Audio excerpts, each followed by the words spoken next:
18 September 2025 তারিখে বিসিবির সভাপতি জনাব মোহাম্মদ আমিনুল ইসলাম 1 সেপ্টেম্বর 2025 তারিখে বাংলাদেশ ক্রিকেট বোর্ড তারা যে সিদ্ধান্ত নিয়ে বিভিন্ন জেলা এবং বিভাগীয় সংস্থা থেকে কাউন্সিলর আহ্বান করেছিল, সেটা কথা ছিল 17 সেপ্টেম্বর 2025 তারিখের মধ্যে ক্রিকেট বোর্ডে পৌঁছাবে।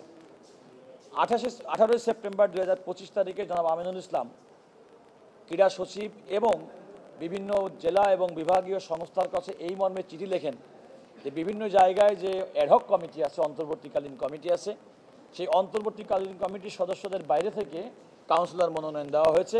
সেক্ষেত্রে পূর্বের মনোনয়ন বাতিল করে নতুন করে মনোনয়ন দেওয়ার জন্য বলেন এবং সেটা বলেন 22 সেপ্টেম্বর 2025-এর মধ্যে দেওয়ার জন্য।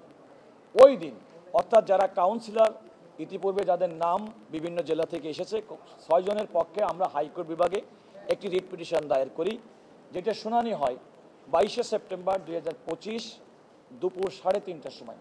হাইকোর্ট বিভাগ সে সময় আমাদের রুল ইস্যু করেন এবং আমাদের স্থগিতাদেশ দেন এবং আমরা সুপ্রিম কোর্টের যে কোর্টের যে সময়সীমা, অফিসের সময়সীমা ছিল ওই দিন বিকাল 3টা পর্যন্ত। আমরা যেহেতু অফিস সময়সীমা শেষ হয়ে গিয়েছিল, আমরা আমাদের পক্ষ থেকে সরকার কিংবা রাষ্ট্রের পক্ষ থেকে আপিল বিভাগে যেতে পারে এমন আশঙ্কা থাকলেও আমাদের পক্ষ থেকে আমরা ওকালতনামা জমা দিতে পারি নাই, যেহেতু 3:30টার সময় হাইকোর্টের আদেশটি পাস হয়েছে এবং আপিল বিভাগের অফিস সময়সূচি ছিল বিকাল 3টা পর্যন্ত।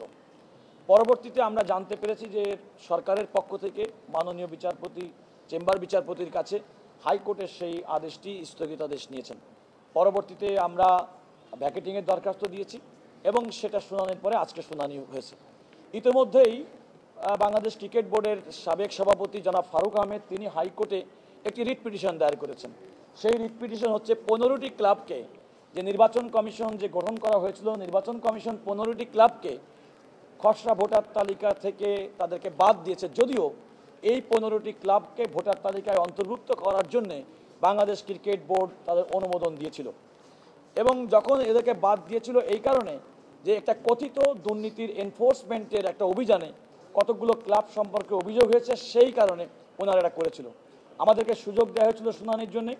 আমার চেম্বার রুল কুদ্দুস অ্যান্ড জুরিস্টের পক্ষ থেকে আমার জুনিয়র ফ্রেন্ডরা তারা নির্বাচন ইলেকশন বোর্ড, যেটা বাংলাদেশ ক্রিকেট বোর্ড, তার সামনে শুনানি করেছিলেন এবং 23/9/2025 তারিখে শুনানি করে এই 15টি ক্লাবকে চূড়ান্ত ভোটার তালিকায় অন্তর্ভুক্ত করে ইলেকশন বোর্ড, নির্বাচন কমিশন। এই 15টি ক্লাবকে নতুন করে চূড়ান্ত ভোটার তালিকায় অন্তর্ভুক্ত করাটাকে চ্যালেঞ্জ করে বিসিবির সাবেক সভাপতি জনাব ফারুক আহমেদ হাইকোর্ট বিভাগে একটি রিট পিটিশন দায়ের করেন এবং 30 সেপ্টেম্বর 2025 তারিখে হাইকোর্টের একটি অবকাশকালীন বেঞ্চ রুল ইস্যু করেন এবং এই 15টি ক্লাবকে যে অন্তর্ভুক্ত করা হয়েছে, নির্বাচন কমিশন যে অন্তর্ভুক্ত করেছেন, সেই সিদ্ধান্তটি স্থগিত ঘোষণা করেন। এই স্থগিতাদেশের বিরুদ্ধে আমরা ক্লাবের পক্ষ থেকে আমরা সুপ্রিম কোর্টের আপিল বিভাগে আজকে একটা সিএমপি ফাইল করেছি এবং সেটা শুনানি হয়েছে। পূর্বে দায়েরকৃত মামলা যেটি সরকার দায়ের করেছিল বিভাগের চেম্বার কোর্টে এবং সেটা 22 সেপ্টেম্বর যেটা আদেশ হয়েছিল স্থগিতাদেশ, এবং আজকে নতুন করে মামলা যেটা আমরা ফারুক আহমেদের হাইকোর্টের মামলার বিরুদ্ধে করেছি, দুইটা একত্রে শুনানি হয়েছে। একত্রে শুনানি হওয়াতে যে 15টি ক্লাবকে নির্বাচন কমিশন পরবর্তীতে অন্তর্ভুক্ত করেছিল এবং যাদের অন্তর্ভুক্তিটা হাইকোর্ট বিভাগ 30 সেপ্টেম্বর 2025 তারিখে স্থগিত করেছিল, সেই আদেশটি মাননীয় চেম্বার বিচারপতি স্থগিত ঘোষণা করেছেন।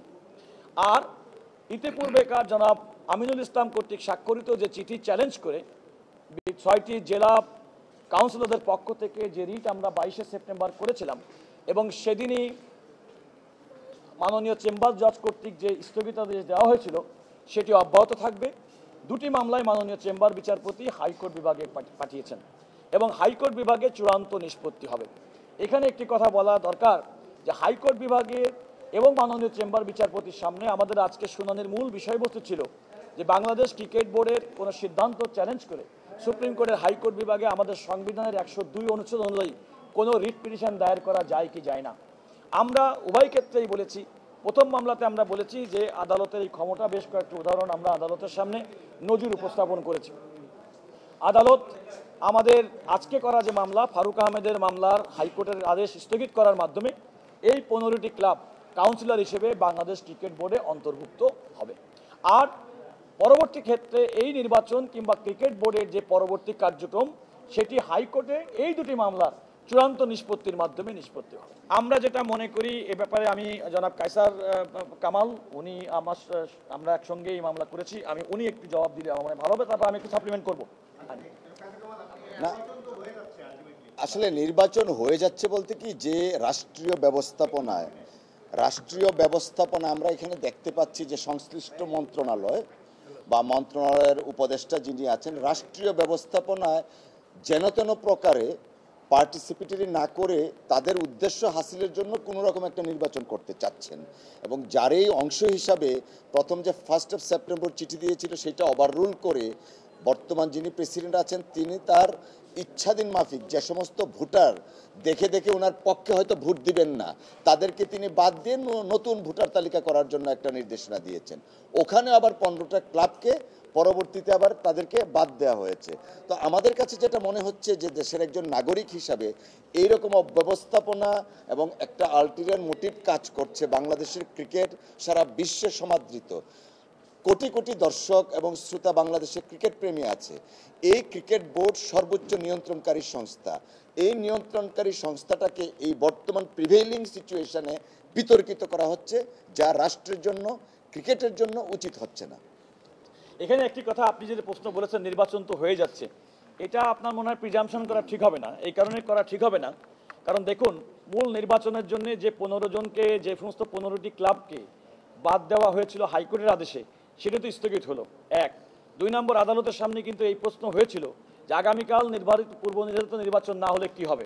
আমি আদালতকে বলেছি যে আমাদের যে ন্যাশনাল স্পোর্টস কাউন্সিল যে আইন আছে, অর্থাৎ সেই আইনের মধ্যে অন্তর্বর্তীকালীন কমিটি করার বিধান সহ আরও নানা রকম বিধান আছে। সুতরাং কোনো কারণে আগামীকাল নির্বাচন অনুষ্ঠিত না হলেও এটা যে কোনো কারণে ক্রিকেট বোর্ড চলবে না এমন কোনো কথা না। আর আমি প্রত্যাশা করব, যেহেতু দুইটা রিট পিটিশন এখন মাননীয় চেম্বার বিচারপতির আদেশের পরিপ্রেক্ষিতে, স্থগিতাদেশের পরিপ্রেক্ষিতে চেম্বার কোর্ট হাইকোর্ট বিভাগে পাঠিয়েছেন এবং হাইকোর্ট বিভাগে চূড়ান্ত নিষ্পত্তি হবে।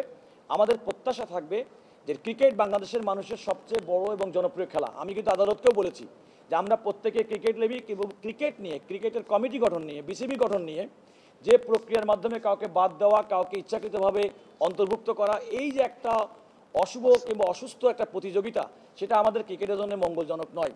আমাদেরকে কেন আদালতে আসতে হবে? সুতরাং আইন অনুযায়ী নিয়মতান্ত্রিকভাবে, গঠনতান্ত্রিকভাবে যদি বাংলাদেশ ক্রিকেট বোর্ড পরিচালিত হয় তাহলে তো কারোরই কিন্তু আদালতে আসার প্রয়োজন পড়ে না। সেই ক্ষেত্রে আমার মনে হয়, আমি প্রত্যাশা করব যে ওখানে আইন জানা ব্যক্তি নিশ্চয়ই আছেন, তারা আদালতের এটি অনুধাবন করে চূড়ান্ত নিষ্পত্তি, হাইকোর্টের চূড়ান্ত নিষ্পত্তি না হওয়া পর্যন্ত তারা পরবর্তী নির্বাচনের কার্যক্রম স্থগিত করবেন বলে আমি প্রত্যাশা করি। কারণ তা না হলে পরবর্তীতে এই মামলা, যে সমস্ত মামলাগুলো হাইকোর্টে এখন চূড়ান্ত নিষ্পত্তির অপেক্ষায় রয়েছে, সেগুলো নিষ্পত্তি যে পক্ষেই যাক না কেন, এই নির্বাচন প্রশ্নবিদ্ধ হবে। ক্রিকেট বোর্ড যেটা গঠন করা হবে সেটা প্রশ্নবিদ্ধ হবে। আমরা চাই না বাংলাদেশের মানুষের প্রাণপ্রিয় খেলা এই ক্রিকেট এবং ক্রিকেট বোর্ডের গঠন, তার নির্বাচন নিয়ে কেউ কোনো প্রশ্ন তুলুক।